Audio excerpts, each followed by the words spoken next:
जय सिया राम फ्रेंड्स, आपका composite school Dhimarpura में बहुत बहुत स्वागत है। और I hope you all guys are doing very well.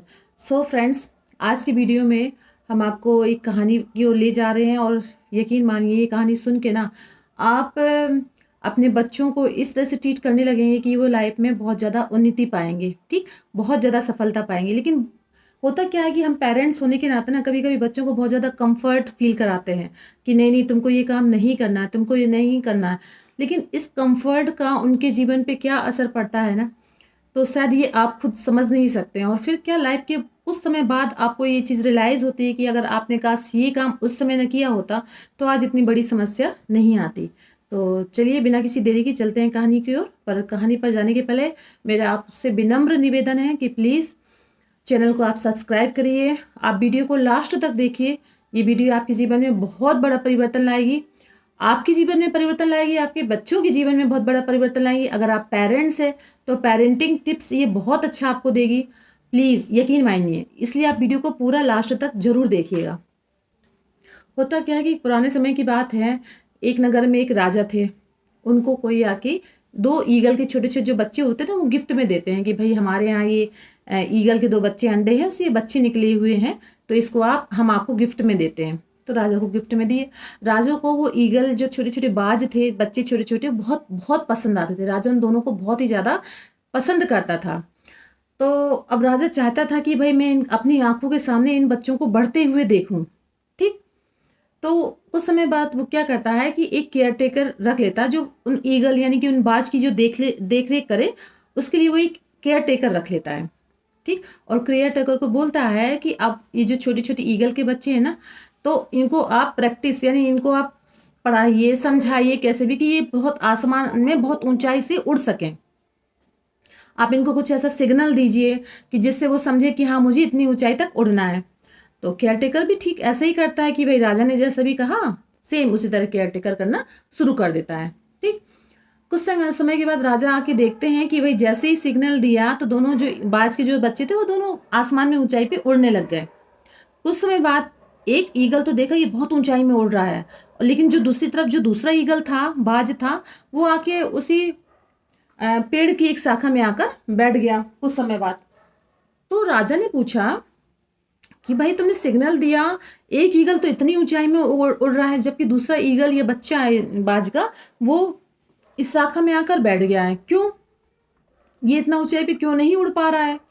Caretaker से राजा ने पूछा। तो केयरटेकर बोला, सर मैं तो बराबर दोनों को ट्रेनिंग दे रहा हूँ बहुत ऊंचाई तक उड़ने की, पर ये क्या है, अपने आप ही आप ये इसकी आज से नहीं, ये छोटे से इसकी आदत है कि थोड़ा सा उड़ता ये वापस आके अपनी उसी शाखा में आकर बैठ जाता जिसमें अक्सर ये बैठा करता है। तो राजा सोचता है कि नहीं भाई, ऐसा तो नहीं हो सकता, क्योंकि राजा को तो दोनों ईगल बहुत ही ज्यादा प्यारे थे। वो बोलते हैं ऐसा नहीं हो सकता, ऐसा कुछ करो कि भाई दोनों ईगल बराबर ऊंचाई से उड़ सके।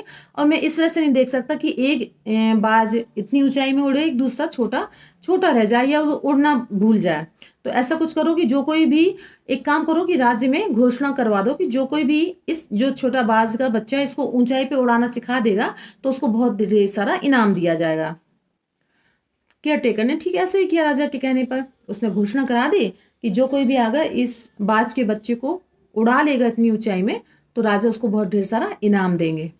बहुत लोग आए, अपनी तरह से उन्होंने बहुत प्रयत्न किया कि किसी भी तरह ये ईगल का जो है ना बाज, ये ऊंचाई पे उड़ जाए, लेकिन कुछ नहीं होता था। वो थोड़ी देर उड़ता और वापस आके फिर उसी डाल में आके बैठ जाता। राजा भी परेशान हो गए कि भाई इतने लोगों ने प्रयास किया, इसमें कुछ परिवर्तन आ नहीं रहा है। वापस राजा अपने राजमहल में चला गया। एक दिन राजा जब सुबह सो के उठा तो उसने अपनी खिड़की से देखा कि वो जो बाज का बच्चा था, जो हमेशा आकर उस डाल में बैठ जाया करता था, वो बहुत ऊंचाई में उड़ रहा था। राजा को अपनी आंखों पे विश्वास ही नहीं हुआ। तो फिर वो आता है, केयरटेकर से पूछता है कि भाई ये कैसे संभव हो गया, किसने ऐसे कर दिखाया है कि ये जो बाज का बच्चा है ये इतनी ऊंचाई में उड़ रहा है, जो 2-4 दिन पहले बिल्कुल भी नहीं उड़ पा रहा था वो इतनी ऊंचाई में कैसे उड़ रहा है? और किसने ऐसा करिश्मा कर दिखाया? जिसने भी ऐसा काम किया उसको मेरे पास बुलाओ और मैं उसको बहुत ढेर सारा इनाम दूंगा। बुलाया गया, एक आदमी आया। तो भाई राजा ने पूछा, तुमने ऐसा क्या किया कि इतनी ऊंचाई में उड़ रहा है? लोग तो कर करके थक गए लेकिन नहीं उड़ पाया। तो वो सीधा साधा सा आदमी था। वो बोला कि राजा जी, मैंने तो ऐसा कुछ किया नहीं, कोई खास नहीं किया है। लेकिन फिर भी मैं आपको बता देता हूँ, आप गुस्सा ना हो तो। बोल के नहीं नहीं, इसमें गुस्सा होने वाली कौन सी बात है, बताओ क्या किया तुमने। तो उसने कहा राजा जी, ये जो ईगल जो बाज का बच्चा है, ये जिस शाखा में आकर बैठ जाता था ना, मैंने वो शाखा ही काट दी। उसके पास कोई ऑप्शन नहीं बचा बैठने का। फिर क्या करेगा, फिर वो ऊंचाई में उड़ने लग गया। बस मैंने यही काम किया। तो राजा को समझ में आता, राजा उसको बहुत ढेर सारा इनाम देते हैं। और इसके बाद कहानी में आपने देखी कि उसकी जैसे ही शाखा काट दी तो ईगल जो बाज का बच्चा था वो बहुत ऊंचाई में उड़ने लग गया। तो ये तो हो गई अब कहानी। हमारे दैनिक जीवन में इसका क्या असर पड़ा, इसी तरह हम लोगों के जीवन में भी इसका असर पड़ता है। ठीक, हम मोस्टली ज़्यादातर बच्चे क्या होते हैं, ज़्यादातर कंफर्ट जोन में होते हैं। कंफर्ट जोन मतलब जहाँ पे उनको आराम हो, सुविधा है। जब उनको आराम है, सुविधा है, तो वो क्यों ऐसा काम करेंगे जिसमें रिस्क हो, जिसमें कुछ मेहनत का काम करना हो, वो क्यों करेंगे ऐसा काम। ठीक, कुछ पेरेंट्स भी ऐसे होते हैं कि वो जानबूझ के लाड़ प्यार के चक्कर में, नहीं नहीं तुमको ये नहीं करना, नहीं नहीं तुम नहीं कर पाओगे, वो बहुत ही लाड़ प्यार करते हैं। इसका असर ये पड़ता है कि बच्चा हमेशा एक कंफर्ट जोन में ही रहता है। मुझे अब करने की क्या जरूरत है, मेरे पापा तो है, मेरी मम्मी तो है, मुझे करने की कोई जरूरत नहीं। तो जो चीज कंफर्ट जोन में रह जाता है, लेकिन कब तक रहेगा कंफर्ट जोन में, कभी ना कभी तो उसको समाज में बाहर निकलना पड़ेगा, समाज को फेस करना पड़ेगा। खासतौर से ये लड़कियों के लिए बता रही हूँ, क्योंकि लड़कियां हमेशा कंफर्ट जोन में रह जाती हैं।